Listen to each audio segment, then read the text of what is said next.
Hi friends, welcome to Rithya vibe. இன்றைக்கி நம்ம instant sambar தாங்க பண்ண போகிறோம். இட்லி தோசைக்கு பர்ஃபெக்டாக இருக்கும்.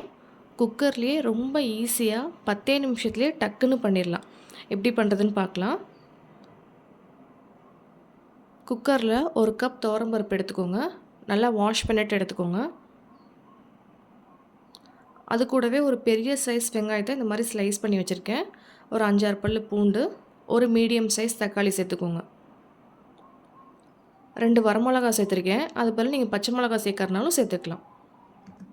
தேவையான அளவு உப்பு, பெருங்காயத்தூள், மஞ்சத்தூள், சோம்பு, அவ்வளோதாங்க. தண்ணி ஊற்றிட்டு ஒரு 2 விசில் வச்சு எடுத்துக்கோங்க. நீங்கள் ஓப்பன் பண்ணி பார்த்தீங்கன்னா நல்லா வெந்திருக்கும். கரண்டியை வச்சு லைட்டாக இந்த மாதிரி மசிஞ்சு விட்டுக்கோங்க.